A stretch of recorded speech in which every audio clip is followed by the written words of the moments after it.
when it comes to our community, that we all not only want to be seeking the blessing for ourselves, but that we are actively trying to be a blessing in each other's lives.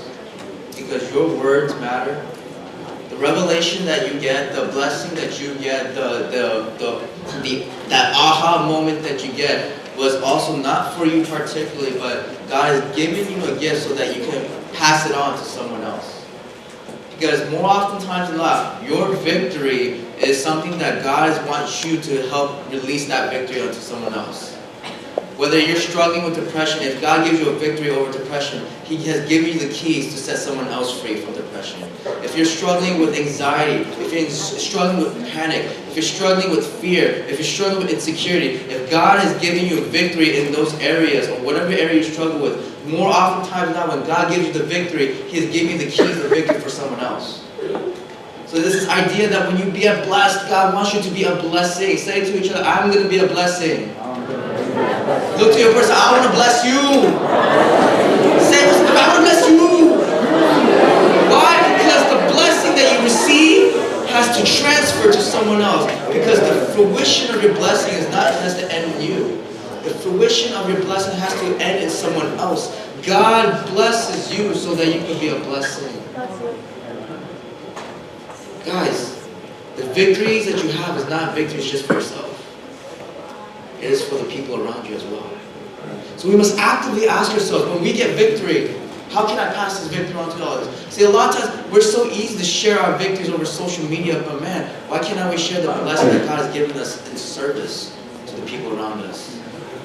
Man, we're so easy to share our victories on earth. Why can't we not share our supernatural victories? Because God gives you victory so that you can be the catalyst, the explosion for someone else to experience the same type of victory. Because let's be honest, what you struggle with, there's probably someone else that struggles with it as well.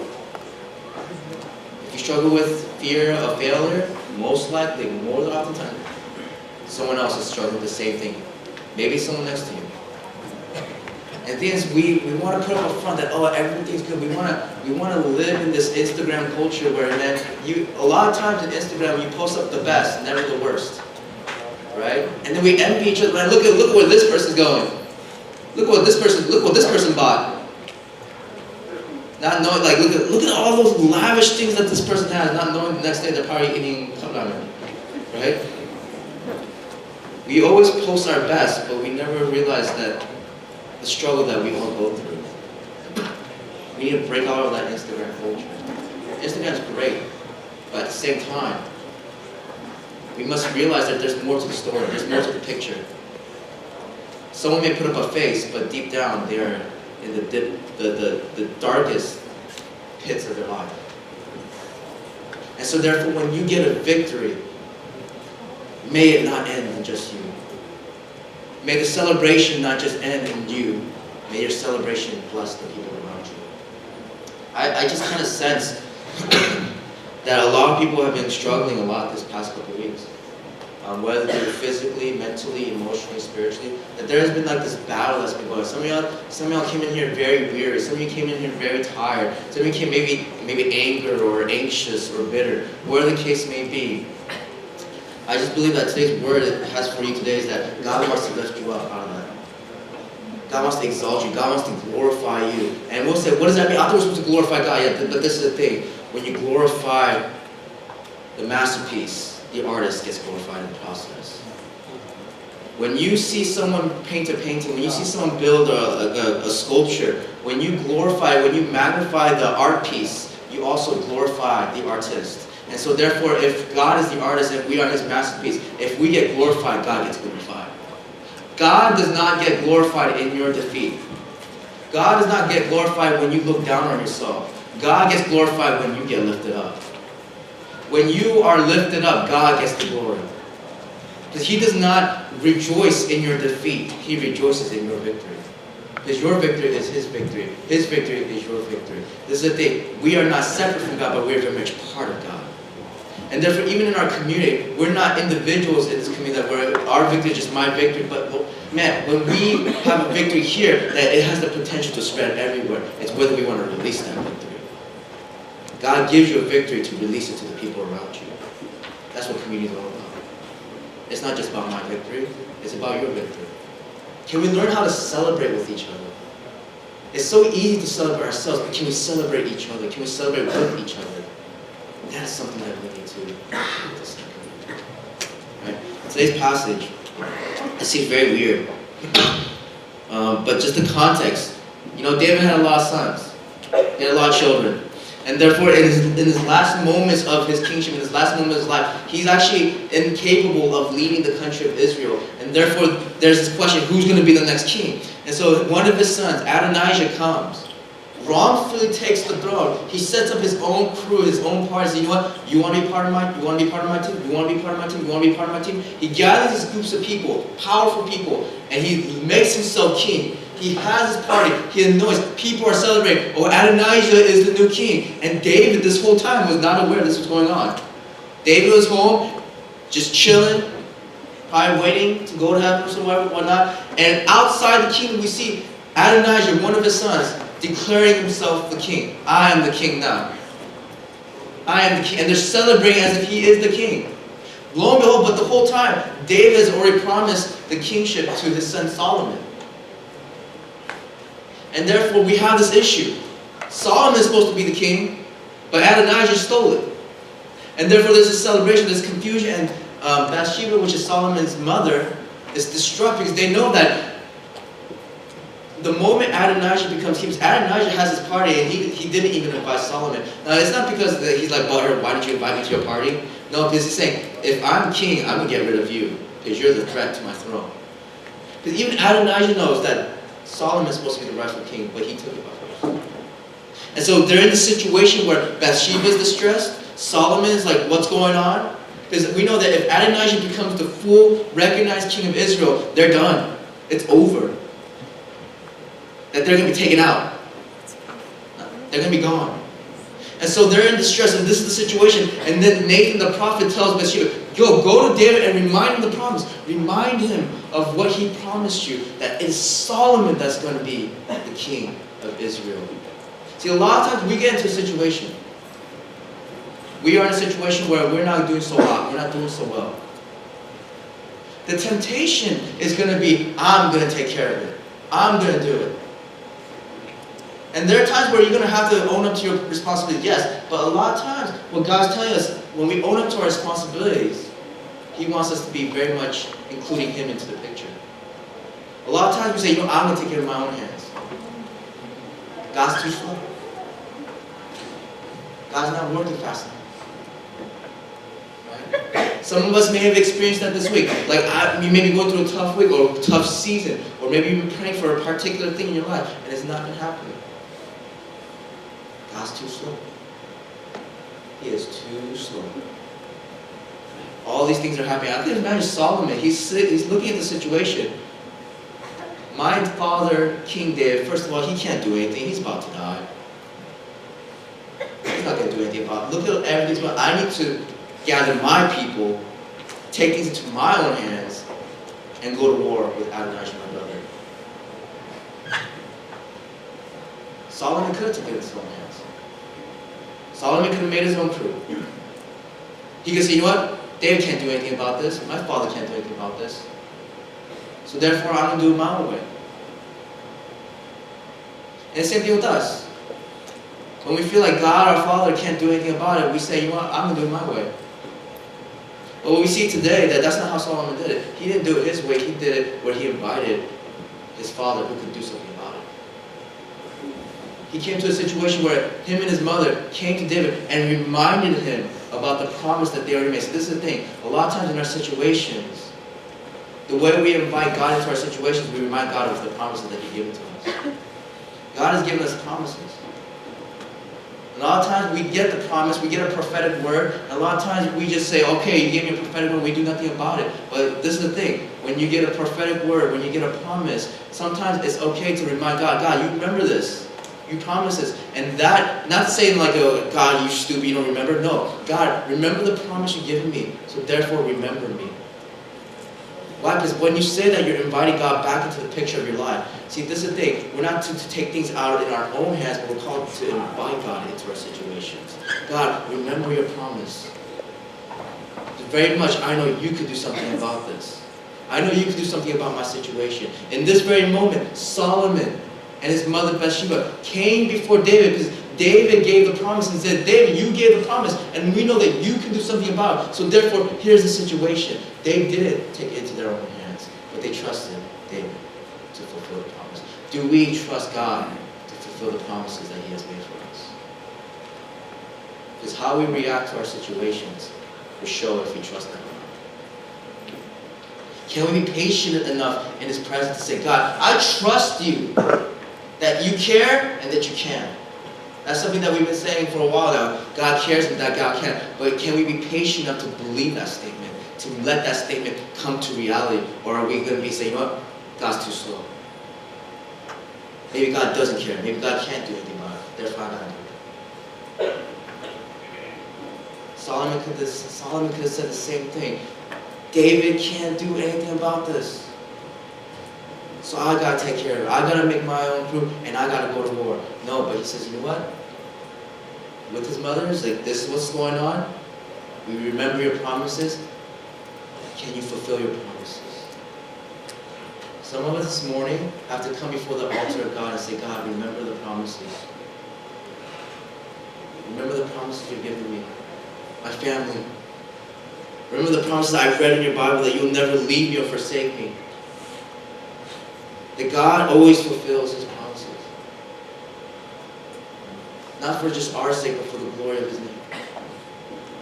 That some of us this morning, we're tempted to take things into our own hands right now. But can I encourage you to not take things into your own hands, but patiently invite the presence of God to do something about it.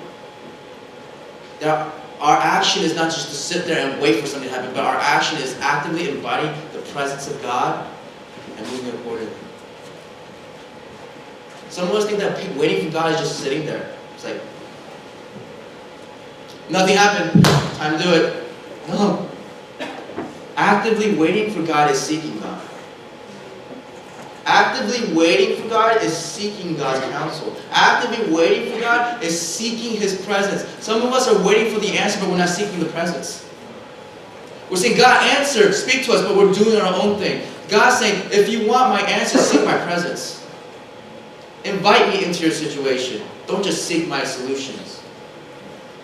See, right here in this very moment, Solomon could have made his own army, he could have made his own faction, he could have made his own crew, and he could have done it his own way. But he chose to invoke a relationship to get the victory. We could get the victory in our own hands, but we could get the victory through relationship. Solomon accessed his relationship.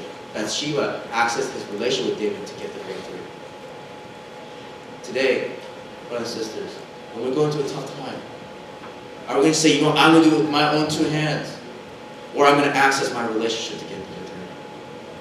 The relationship that Jesus Christ has died on the cross for. His victory through relationship is far greater than victory by our own hands. Jesus, as much as it may seem like, the lie of the enemy will make it seem like that God is not for you, God is very much for you. That we need to break off that lie that God is not for you. That God doesn't care. That God can't do anything about it. Trust me, I know. Sometimes you're in a situation where there's nothing you feel like you can do nothing about. And then therefore you want to react, so therefore you try to do something about it on your own power. And what happens when we try to do it on our own power, when we're not patient enough, we actually end up making the situation even worse. And God said, just be patient and seek my presence, seek my counsel, seek community, seek mentorship, seek pastoral counsel, seek someone that seeks the heart of God. At the end of the day, are we seeking His presence? Or are we just looking for solutions? Solomon could have thought it could have probably been easier for Solomon and Bathsheba just to say, you know what? We'll get our own crew, and we'll do it our way. It's going to be a little messy, but we'll get it done. But they decided, rather than go straight to war, they just legitimately went to David, who could do something about it, but he still came. And so let's look at today's passage. What happened when they went to the king? If you look at verse 29. So they're calling and reminding David of the promise. So today, some of us, we need to come before God's presence and remind him of the promise that he was going to make. Verse 29 says, then the king then took an oath. So he's reminded of the promise, and he's reiterating the promise. As surely as the Lord lives, who has delivered me out of every trouble, I will surely carry out this very day what I swore to you by the Lord, the God of Israel. Solomon your son shall be king after me, and he will sit on my throne in my place. Then Bathsheba bowed down with her face to the ground, posturing herself before the king, and said, may my Lord King David live forever. And so verse 32, this is very important. King David said, call in Zadok the priest, Nathan the prophet, and Benaiah the son of Jehoiada. When they came before the king, he said to them, take your Lord's servants with you, and have Solomon my son mount my own mule, and take him to Gihon. There have Zadok the priest and Nathan the prophet anoint him king over Israel. Blow the trumpet and shout, long live King Solomon. Then you are to go up with him, and he is to come and sit on my throne and reign in my place. I have appointed a ruler over Israel and Judah. So they access victory through relationship. Adonijah did it in his own way. So he has his own party. He says, I'm the king. And Solomon and Bathsheba, in their worry, they went to the king. See, Adonijah went away from the king to try to become king. But Solomon and Bathsheba went to the king to become king. There's a big difference. One went their own way to say, I'm going to do it my own way. One went and accessed relationship. And so in this very moment, Bathsheba and Solomon and the whole crew, Nathan, they came up and said, this is what's going on. What do you do about it, David? Remember your promise? And he said, I remember. And therefore, you make this happen. See, a lot of us are in a situation right now. A lot of us may be struggling. I know this is like towards the end of the year, what you guys like got a month of school left or something like that?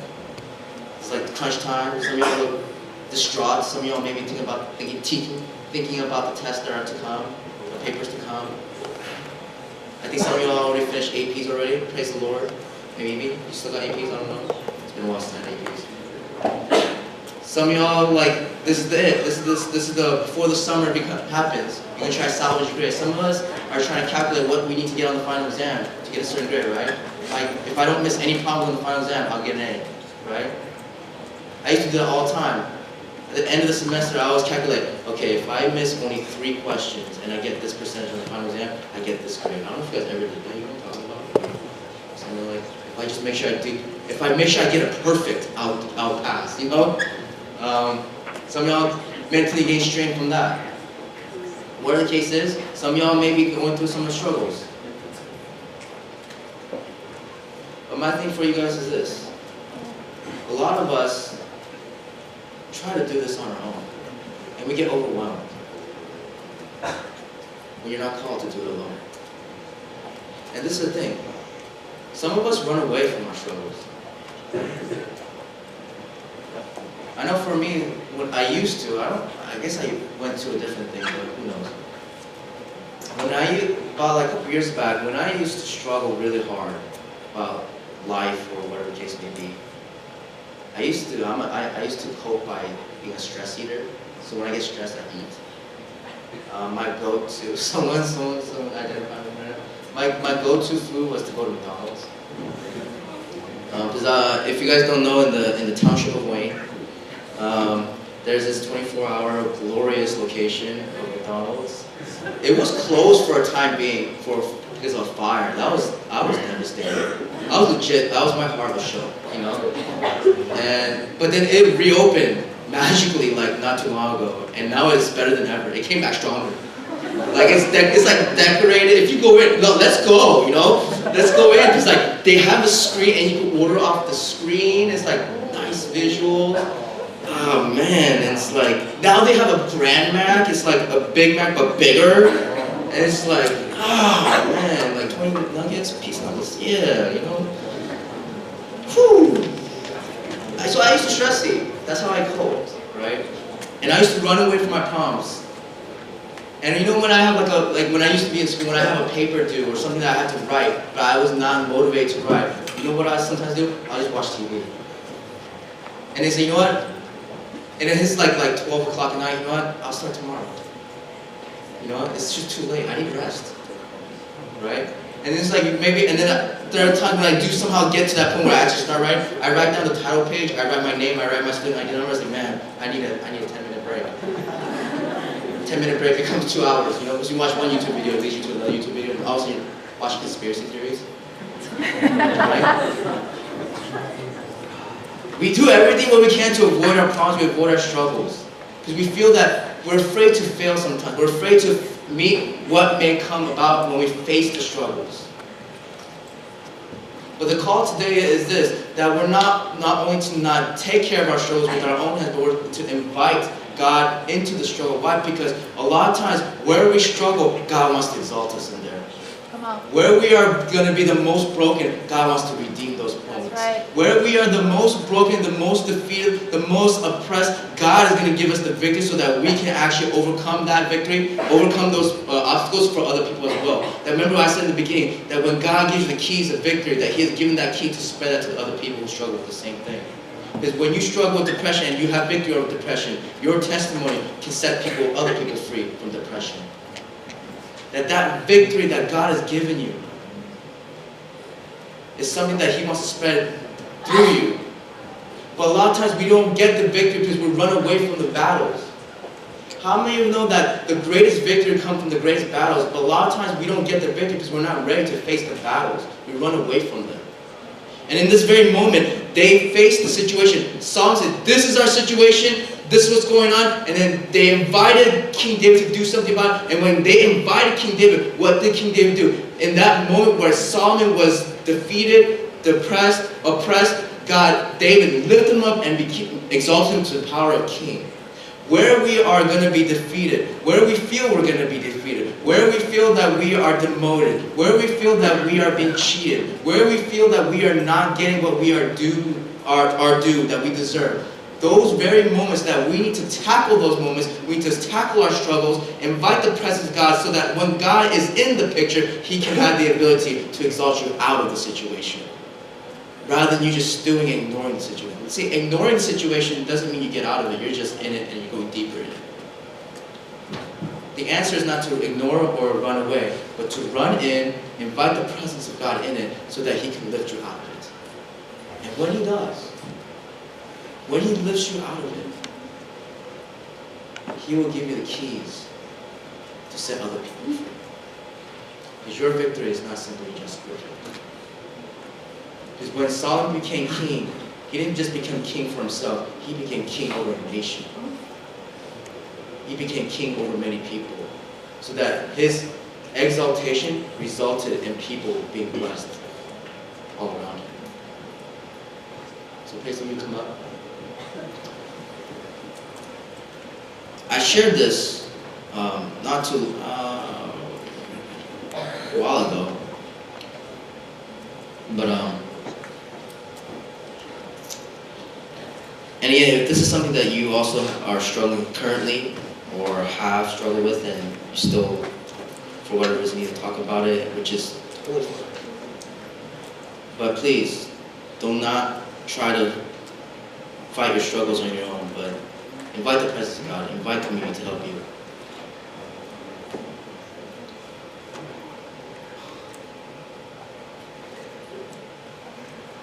About 3 years ago, again, I told to most of you, maybe the newer students may not know this, but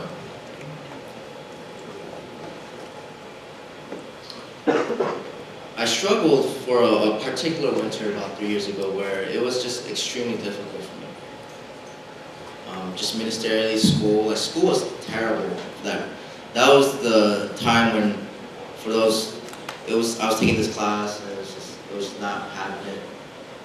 And I just did not even want to go to school. My living situation was terrible. Everything was going like down the drain.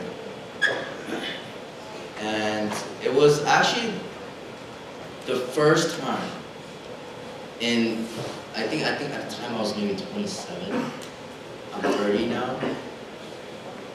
A month from now, actually a legit month from now, I'm turning 31. So y'all remember that, right? Turning 31. I like gifts. 31 years young, right?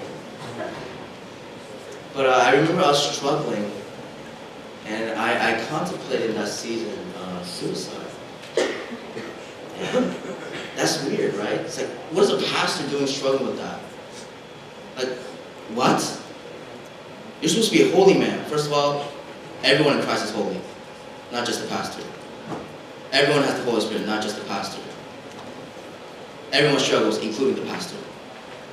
So therefore, let's bear each other's burdens, right? And so I remember I was struggling with that, and it was a harsh winter for me. And I remember, because I lived at Fort Lee at the time, I was driving. I remember that drive. Every time I go from Wayne to Fort Lee, that 40 minute drive, I'll get in my car, I'll leave, I turn out to Alps, which is this road right here, and I'll just start crying out of nowhere. I'll just cry. I was like, dang it. And sometimes I don't even know why. And then sometimes a certain song would trigger my heart, and it's like, oh my gosh, and I start crying. Before service, before I had to preach, I'll be in the media room just crying. You know? It was just like, I just felt this weight of just pressure of ministry and life, and just things not going well. And that thought of just like, end it. Forget it. It's easier just to end it. And so I struggled with that mindset. And as I said before in the past, that what got me out of this was this one simple truth. That God fiercely and jealously loves me. That's the only thing that was going through my mind whenever I struggled with it. It was like, oh, I should just end it. Because at that time, I remember on my Facebook newsfeed that every like few times our post would be like a news report about a pastor taking their life. And I was like, what's going on? It just kept on popping up. And I thought, maybe, what if the next one was about me? And so I had these weird twisted thoughts, and I was getting to this dark place. But then that one truth kept on popping up. God loves you, man. God loves you. God loves you. God loves you. God loves you. God loves you. God loves you. Do not take your life. God loves you too much for that. And the thing is, not only was that truth something that I held on to, but there were people in my life that wouldn't let me go. You know those friends that, you know, as much as they are annoying in your life, they're like, You struggling? I'm here for you. It's like, go away! It's like, no! I got you. But you don't understand. It's like you both are starting to cry, but you don't, I just can't. It's like, and you're like, it's okay! It's okay! You know, it's like, I still love you. And it's like, we need those kind of people in our life, right? Where the people that's like, no matter what happens, they're like, I got you! Through thick and thin. Blood, brothers, sisters, whatever the case may be, whatever your gender is, right? We need those people. Why? Because as much as I have the truth of God, sometimes the truth of God manifests through relationship. Through our physical relationship with each other. That as much as we rehearse in our minds, sometimes we need to hear it from the voice of others. And that's why it's so important that when God gives you a blessing, that you are to be a blessing to someone else. Because you never know when your words may be the thing that sets someone free. You never know when your words may be the thing that keeps someone from doing something stupid. It may be your words that keeps someone floating afloat from when they're drowning from the waves of depression, the waves of negative thoughts. When someone is in a pit of destruction, it may be your words that split the sea of doubt in their mind. And I had that, not only by God's voice, but God used the people around me. And it was in that pit of destruction where, after that season where I was lifted out of that, because we invited continuously God's presence in that moment, is that when I was lifted up there, I finally understood what people meant when they're struggling with depression, when they're struggling with suicide. And I had this understanding that God has given me the key to victory, that whenever I meet with someone, that I can feel and understand what they're going through, and I can share my experience and hopefully walk with them so that they too can be set free. Because in our places where we are the most defeated, God will give us the victory so that we can set other people free. Do you guys get what I'm saying? It's this idea that, man, God allows these things to happen. Why? Because He wants to exalt us in those positions so that we experience His power, experience His grace, so that when we are exalted, when we are glorified, that we glorify God in the end. That God said, thank you, God, that you've given me the victory. Thank you, God, that you've given my friend the victory. Thank you, God, that you've given our community the victory. Because, Lord, you are such a gracious and good God. Whatever struggle you're going through right now, don't do it on your own. Don't take care of it on your own. Don't think that you're on your own. But invite the communion of God, and above all, invite the presence of God. Because when you invite the presence of God, that's where the true solution lies. The solution lies in presence. God's presence. So if you're struggling with something that I just shared with, it's so overwhelming when you feel like you're all alone. And not just my situation, what I shared, but in anything. It's so overwhelming when you feel like you have to do it alone. But today, can you invite people in your life to speak words of life to you? Can we, more importantly, invite God's presence and help us realize that He will lift us up, exalt us for the glory of His name. And that when we get the victory, that He gives us the keys to set other people free who struggle with sin. Let us today invite His presence in the deepest, darkest parts of our lives so that we can find shine the light for His station.